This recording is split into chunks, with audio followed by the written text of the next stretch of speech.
Assalamualaikum warahmatullahi wabarakatuh. Bertemu kembali bersama saya Abu Daniel. Kali ini saya akan mengangkat kisah tentang satu dari 10 orang yang pertama kali masuk Islam. Dia adalah Abu Ubaidah bin Al-Jarrah, orang yang terpercaya. Seperti apa kisahnya? Mari kita mulai.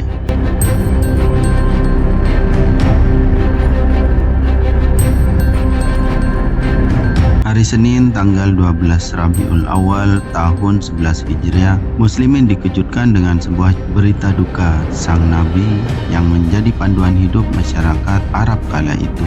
Muhammad Shallallahu Alaihi Wasallam wafat mengakhiri tugas kenabiannya. Duka melanda Madinah dan Jazirah Arab. Namun di tengah kesedihan, para sahabat segera bangkit, melanjutkan roda kepemimpinan Muslim. Beberapa sahabat disebut-sebut menjadi kandidat pemangku kekhalifahan. Salah seorang yang dipercaya menjadi kandidat adalah Abu Ubaidah bin Al-Jarrah.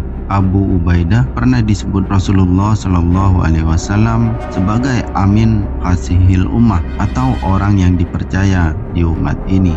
Wajar saja, sebab di saat masyarakat masih ragu dengan kebenaran yang dibawa oleh Rasulullah Shallallahu Alaihi Wasallam, Abu Ubaidah justru golongan yang awal memeluk Islam. Keyakinan yang sepenuh hati memeluk Islam membuat Abu Ubaidah disebut-sebut Rasulullah sebagai salah satu dari 10 orang yang dijamin masuk surga. Sebagai agama baru yang masih asing, Abu Ubaidah dengan sepenuh hati berdakwah serta membela Islam sepenuh jiwa raganya. Ia tak pernah ragu mengangkat senjata untuk berperang melawan musuh-musuh Islam. Bahkan di perang perdana antara muslimin dan musyrik Quraisy, ia rela membunuh ayahnya yang jelas-jelas sangat memusuhi Islam. Abu Ubaidah tak pernah ketinggalan peran dalam membela Islam. Hampir semua momen jihad di masa Rasulullah Shallallahu Alaihi Wasallam kerap ia ikuti, di samping memiliki keutamaan di medan peperangan.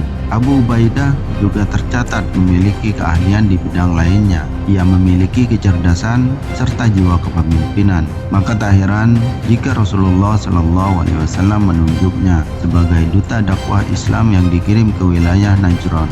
Di peristiwa ini Rasulullah Shallallahu Alaihi Wasallam menyebutkan akan mengirim orang terpercaya ke wilayah Najran.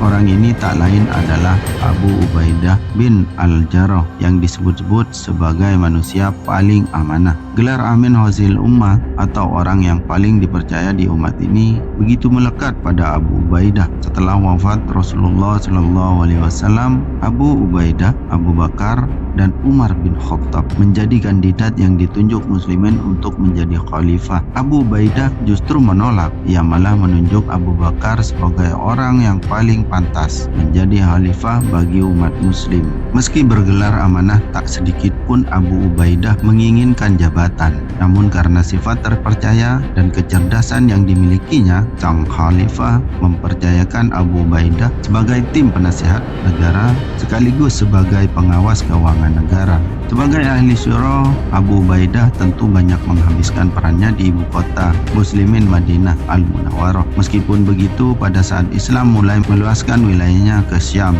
ia tetap diberi kepercayaan oleh Khalifah Abu Bakar untuk berhadapan dengan Romawi. Sang khalifah paham betul bukan hanya keahlian perang yang harus dimiliki pasukan dalam menghadapi Romawi, namun juga kecerdasan serta kesabaran yang tinggi, seperti halnya yang dimiliki Abu Ubaidah bin Al-Jarrah. Abu Ubaidah memimpin pasukan muslimin berhadapan dengan Romawi. Tak lama kemudian, Khalifah Abu Bakar menambah jumlah pasukan muslim yang dikirim dari Persia yang dipimpin oleh Khalid bin Walid. Khalid bin Walid kemudian diangkat menjadi pemimpin pasukan. Melalui pertempuran yang sengit, Romawi mulai ditaklukkan muslimin. Peperangan terus berlangsung sampai kekhalifahan muslimin berganti ke pundak Umar bin Khattab. Di masa Umar, sang khalifah mengangkat kembali Abu Ubaidah sebagai pemimpin pasukan perang.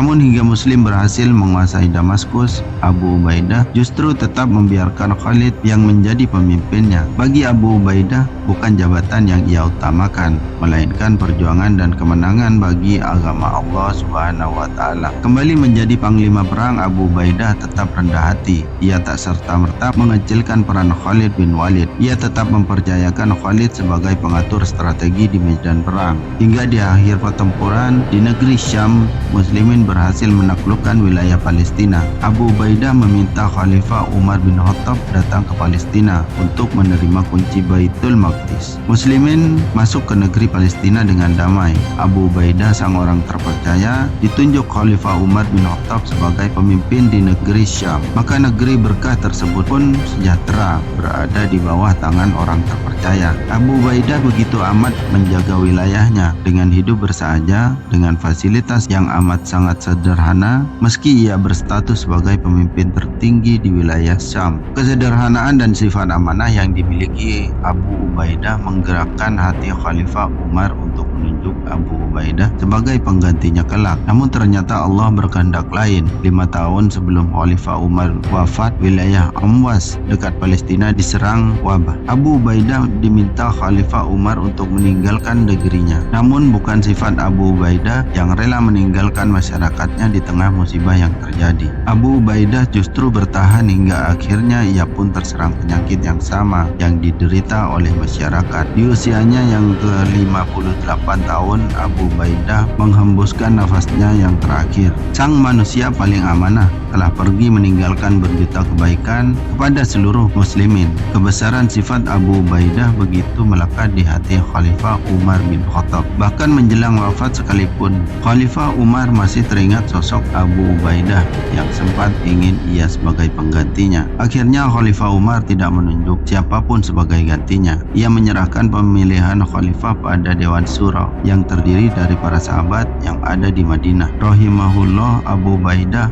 bin Al-Jarrah, manusia paling amanah di antara orang-orang yang amanah. Itulah sedikit kisah tentang Abu Ubaidah bin Al-Jarrah. Terima kasih sudah mengunjungi channel ini. Saya ucapkan Assalamualaikum warahmatullahi wabarakatuh.